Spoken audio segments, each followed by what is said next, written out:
Assalamualaikum warahmatullahi wabarakatuh. Alhamdulillahirrabbilalamin. Allahumma shalli ala sayyidina Muhammad wa ala sayyidina Muhammad.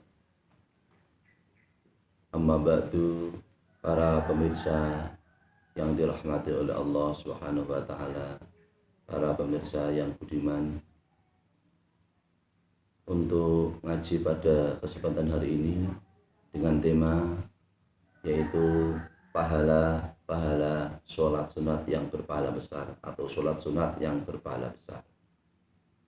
Sebelumnya marilah kita membaca basmalah hamdalah dan sholawat bersama-sama.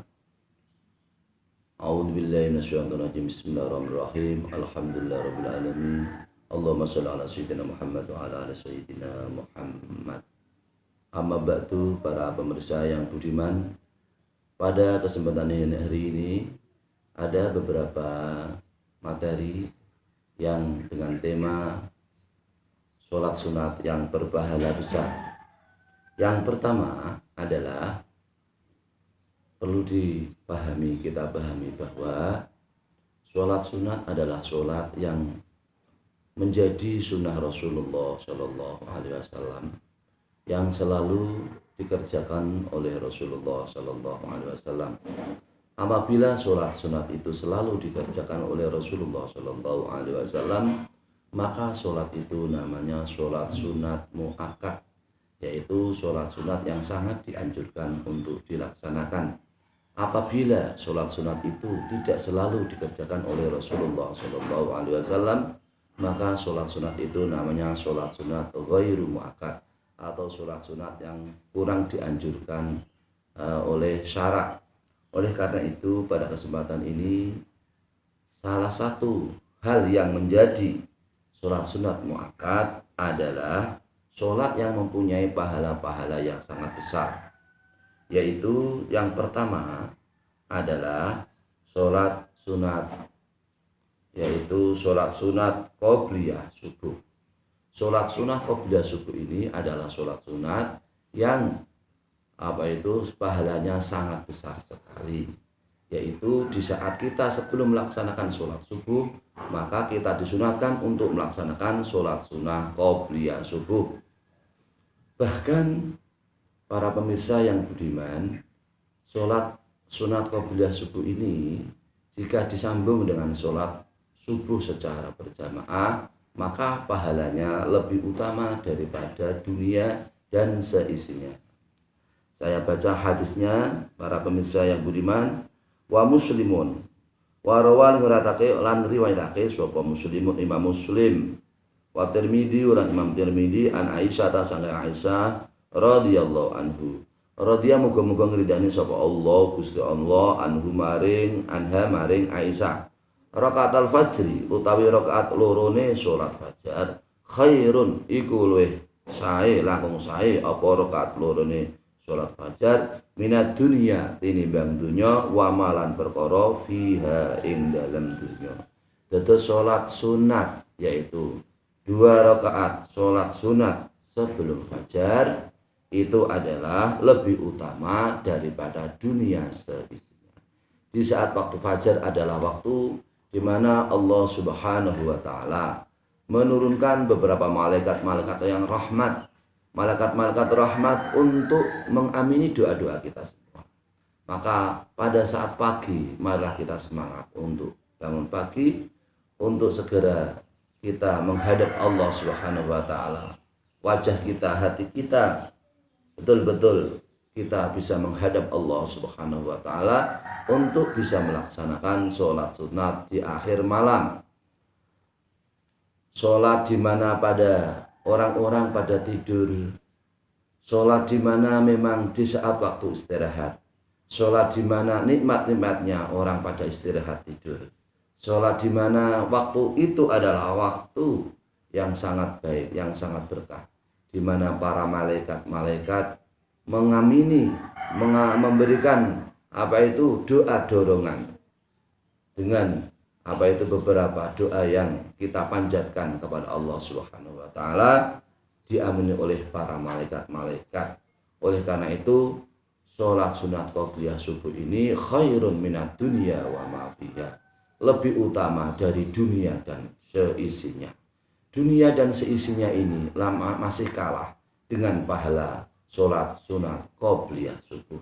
Maka ini sholat sunat qobliyah subuh ini termasuk sholat sunat yang sangat dianjurkan oleh Rasulullah Shallallahu Alaihi Wasallam. Kemudian sholat sunat yang kedua yang sangat dianjurkan oleh Rasulullah Shallallahu Alaihi Wasallam adalah sholat witir. Witir artinya ganjil dengan dasar sebagai berikut. Hadis wal Baihaqi, hadis yang diriwayatkan oleh Imam Baihaqi wal Hakim dan Imam Hakim. Autiru bi khamsin. Autiru sholat witir sira kabeh bi khamsin kelawan 5 rakaat. Au sab'in utawa 7 rakaat, au tis'in utawa 9 rakaat, au ikhda asyara asyarata utawa 11 rakaat.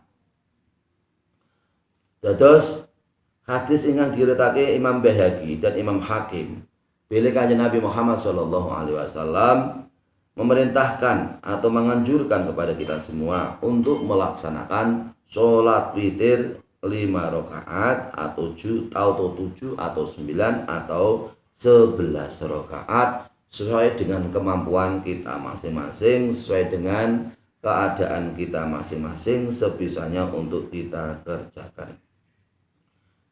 Kemudian dilanjutkan dengan hadisnya wa Abu Dawud wa rawa Abu Dawud wa rawal nguriatake sapa Abu Dawud atau Imam Abu Dawud wa Tirmidzi lan Imam Tirmidzi an Abi Ayyub saking Abu Ayyub al witru utawi witir qala Rasulullah sallallahu alaihi wasallam al witru qala ngendika sapa Rasulullah sallallahu alaihi wasallam al witru utawi witir hakun iku kesunatan ala kulli muslimin ing atase saben-saben wong muslim.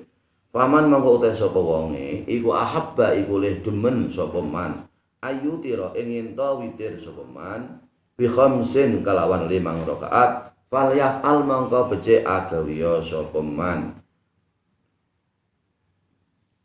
fal yaf'al mangko becik agawiya sapa man waman utahe sapa wonge iku ahabba iku leh demen sapa man ayu tira ing ento witir sapa man bisalasin kelawan 3 rakaat fal yaf'al mongko becik agawe sapa man waman utai sapa wonge ahabba iku le demen sapa man ayu tira ing witir sapa man biwa khidatin kelawan 1 rakaat fal yaf'al mongko becik agawe sapa man. Dados niki hadis ingkang diriwayatkan oleh Imam Abi Dawud dan Imam Tirmidzi yang sumbernya dari Imam Abi Ayyub bahwasanya Rasulullah Shallallahu Alaihi Wasallam bersabda, sholat witir itu adalah kesunatan kepada setiap orang Islam. Maka barang siapa yang dia senang melaksanakan sholat witir dengan 5 rakaat, maka hendaklah ia kerjakan 5 rakaat itu. Barang siapa ia senang mengerjakan sholat witir dengan 3 rakaat, maka kerjakanlah dengan 3 rakaat itu. Barang siapa yang senang ia melaksanakan sholat witir dengan 1 rakaat, maka kerjakanlah sholat witir dengan 1 rakaat itu. Kemudian kalau begitu maka Rasulullah Shallallahu Alaihi Wasallam menganjurkan kita semua dengan memilih beberapa pilihan atau opsi, apakah kita mampu mengerjakan 1 rakaat atau mengerjakan 3 atau 5 atau bahkan tadi hadis telah disebutkan atau 7 atau 9 atau 11 sesuai dengan kemampuan kita masing-masing.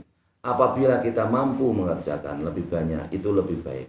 Apabila kita tidak mampu mengerjakan lebih banyak maka kerjakanlah semampunya, asalkan tidak kamu tinggalkan sholat witir itu. Mulanya ulama mengatakan la yudraku kulluhu la yutraku kulluhu. Jika kamu tidak bisa mengerjakan semuanya, maka jangan kamu tinggalkan semuanya.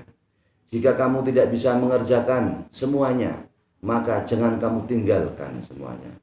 Jika kita tidak bisa mengerjakan 11 karena banyak, atau 9, atau 7, atau 5, atau 3 sekalipun, maka jangan kita tinggalkan sholat witir meskipun hanya 1 rakaat saja.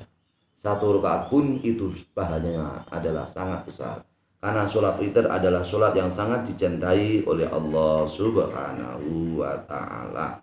Oleh karena itu, para pemirsa yang budiman, bahwasanya di sini sholat pada akhir malam adalah sholat yang sangat dicintai oleh Rasulullah Shallallahu Alaihi Wasallam. Sholat yang sangat dicintai oleh Rasulullah Shallallahu Alaihi Wasallam. Wa muslimun, rawang riwayatake sapa muslimun Imam Muslim. Wa Tirmidzi dan Imam Tirmidzi an Jabir dari sahabat Jabir. Rasulullah yaqulu Rasulullah Shallallahu Alaihi Wasallam. Rasulullah bersabda, man khafa alla ayakuma akhiral laili falyutir. Barang siapa yang khawatir dia tidak bisa melaksanakan sholat pada akhir malam, maka hendaklah ia melaksanakan sholat witir. Awalahu, pada awalnya. Jadi kalau kita semua tidak bisa, sekiranya kita khawatir tidak bisa mengerjakan sholat pada akhir malam, maka hendaklah pada awal itu setelah kita melaksanakan sholat isya, kita langsung melaksanakan ba'diyah isya, kemudian kita sambung dengan sholat witir itu. Waman toma'a ayyakuma akhiral laili falyutir. Siapa yang ingin berharap dia mampu untuk mengerjakan sholat witir pada akhir malam, maka hendaklah sholat witir itu dikerjakan pada akhir malam. Akhiral laili, pada akhir malam. Fa inna sholata akhir laili mashudatun. Karena sholat pada akhir malam itu disaksikan oleh para malaikat-malaikat. Sholat pada akhir malam disaksikan oleh para malaikat-malaikat, dan juga sholat pada akhir malam yaitu didukung oleh para malaikat, dan doa-doa kita diamini oleh para malaikat-malaikat. Sehingga para pemirsa yang budiman, di mana kita semua ada waktu, kita semua punya waktu dan tenaga, kita semua mampu untuk melaksanakan sholat witir pada akhir malam. Marilah kita semua bangun malam, kita doakan untuk diri kita sendiri, kita doakan untuk anak-anak kita yang sedang dalam belajar, apakah di sekolah, apakah di madrasah atau di pesantren. Maka doakan mereka, berilah Fatihah, doa Fatihah kepada mereka, berilah doa Fatihah kepada mereka, kepada anak-anak kita yang sedang dalam perjalanan, proses belajar, kegiatan belajar di madrasah atau di sekolah. Semoga hati-hati mereka dibuka oleh Allah Subhanahu wa Ta'ala. Dengan doa orang tua, kita selaku orang tua adalah doa yang disembadani oleh Allah Subhanahu wa Ta'ala, doa yang dikabulkan oleh Allah Subhanahu wa Ta'ala. Ketika kita bangun, kita tengah malam kita bangun bermunajat, kita melaksanakan sholat tahajud atau sholat witir atau sholat tasbih atau sholat hajat, kita berniat mencari ridha Allah Subhanahu wa Ta'ala. Oleh karena itu, salah satu syair mengatakan, taraktu an-nauma fil layali li ajli ridhaka ya maulal mawali. Ya Allah, aku tinggalkan sebagian dari malam-malam untuk kami tinggalkan untuk tidur sebagian dari waktu malam. Ya Allah, kami tinggalkan tidur sebagian dari waktu malam li ajli ridhoka ya maulal mamali, untuk mencari ridhamu ya Allah, zat yang menguasai beberapa kekuasaan. Maka para pemirsa yang budiman, yang dirahmati oleh Allah Subhanahu wa Ta'ala, luangkan waktu kita untuk bisa beribadah pada tengah malam atau akhir malam. Luangkan waktu kita untuk mencari ridha Allah Subhanahu wa Ta'ala. Luangkan waktu kita semua untuk bisa bermunajat kepada Allah Subhanahu wa Ta'ala. Amal di tengah malam ada amal karena betul-betul yaitu mendapat ridho dari Allah Subhanahu wa Ta'ala, dan amal kita disaksikan dan diamini oleh para malaikat-malaikat, sehingga dengan doa-doa yang kita panjatkan semoga dikabulkan oleh Allah Subhanahu wa Ta'ala. Amin Allahumma amin. Kemudian para pemirsa yang budiman, amal ibadah yang sangat besar pahalanya yang kedua, yaitu berupa sholat sunat, adalah sholat qobliyah dan sholat ba'diyah. sebelum duhur dan sesudah duhur. Man hafadha ala arba'i raka'atin qabla dhuhri au ba'dahu haramahullahu jasadu ala niran. Siapa yang selalu mengerjakan 4 rakaat sebelum sholat duhur atau 4 rakaat setelah sholat duhur, maka jasadnya diharamkan oleh Allah Subhanahu wa taala masuk neraka. Jadi kalau kita semua bisa melestarikan, melanggengkan, mendawamkan, yaitu selalu bisa menjaga untuk bisa melaksanakan sholat sunnah yang berupa qobliyah dan ba'diyah duhur, maka kita semua selamat dari siksa api neraka. Amin Allahumma amin. Bahkan para pemirsa yang budiman, kita semua ini adalah hamba-hamba Allah yang selalu diberi kasih sayang oleh Allah Subhanahu wa taala siang dan malam. Maka selayaknya kita semua juga bisa, yaitu berta'abbud, beribadah kepada Allah Subhanahu wa taala.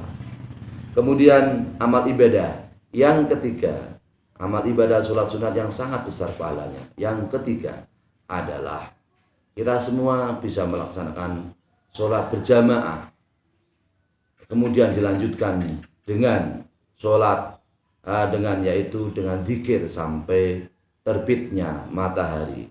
Dengan hadis Rasulullah Shallallahu Alaihi Wasallam, man sholla al-fajr jama'atan faqa'ada yadkurullaha hatta tatlu asyamsu fasalla rak'ataini yadkurullaha ta'ala hatta tatlu asyamsu fasalla rak'ataini sholat duha kana lahu ka hajjatin wa umratin tamatin.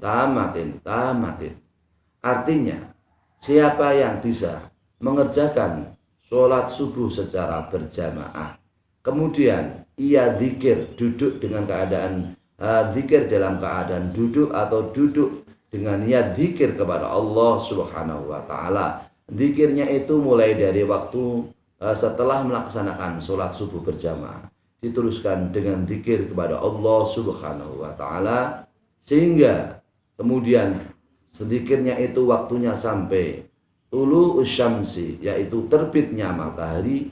Di saat nanti sudah terbitnya matahari, berhenti sejenak sampai perkiraan sholat duha, masuk waktunya sholat duha, kemudian dialah disambung dengan melaksanakan sholat duha 2 rakaat, maka pahalanya seperti ibadah haji dan ibadah umroh dengan sempurna. Maka pahalanya sama dengan ibadah haji dan ibadah umroh yang sempurna. Subhanallah. Apabila kita bisa melaksanakan, yaitu sholat subuh berjamaah dilanjutkan dengan zikir kepada Allah Subhanahu wa taala sampai terbit matahari. Setelah terbit matahari kemudian sejenak kita istirahat untuk masuknya waktu sholat duha, disambung dengan kita melaksanakan sholat duha 2 rakaat, maka pahalanya seperti pahala haji dan pahala umrah yang sempurna. Yaitu pahala haji dan pahala umrah yang sempurna adalah dosa-dosanya diampuni oleh Allah Subhanahu wa taala. Semoga kita semua bisa melaksanakan amal ibadah sunat yang menjadi sunnah Rasulullah Shallallahu Alaihi Wasallam yang sangat dicintai oleh Rasulullah Shallallahu Alaihi Wasallam, yaitu yang pertama adalah sholat witir, yang kedua adalah sholat qobliyah duhur dan ba'diyah duhur, yang ketiga adalah sholat jamaah, sholat subuh dilanjutkan zikir, dilanjutkan dengan yaitu sholat duha 2 rakaat. Semoga dapat kita laksanakan dengan sebaik-baiknya. Semoga Allah Subhanahu wa taala selalu meridhoi kepada kita semua. Semoga Allah Subhanahu wa taala selalu memberkahi kehidupan kita ini, berkah dunia, berkah akhirat, seperti doa yang selalu dipanjatkan oleh Rasulullah sallallahu alaihi wasallam. Kana aksaru du'a Rasulillah sallallahu alaihi wasallam, Rabbana atina fid dunya hasanah wa fil akhirati hasanah wa qina adzabannar. Rabbana atina fid dunya hasanah wa fil akhirati hasanah wa qina adzabannar. Ya Allah, berikanlah kami keberkahan di dunia dengan keadaan yang baik di dunia dalam keadaan sangat berkah atau sangat baik. Ya Allah, berikan kami kehidupan dunia dengan sangat berkah dan sangat baik, dan juga ya Allah berikan kami kehidupan akhirat dengan sangat berkah dan sangat baik. Artinya kita semua bisa hidup dalam hidup yang selalu dirahmati, diridhai oleh Allah Subhanahu wa taala, karena kita mampu melaksanakan ibadah dengan sebaik-baiknya, sehingga dosa kita diampuni oleh Allah Subhanahu wa taala, dan kita selalu mendapat rahmat dari Allah Subhanahu wa taala. Kelak kita semua di akhir hayat kita, kehidupan kita, kita semua diberi yaitu pungkasan husnul khotimah. Amin Allahumma amin. Demikian ngaji pada kesempatan hari ini, semoga bermanfaat untuk kita semua. Wallahul muwaffiq ila aqwamit thoriq. Wassalamualaikum warahmatullahi wabarakatuh.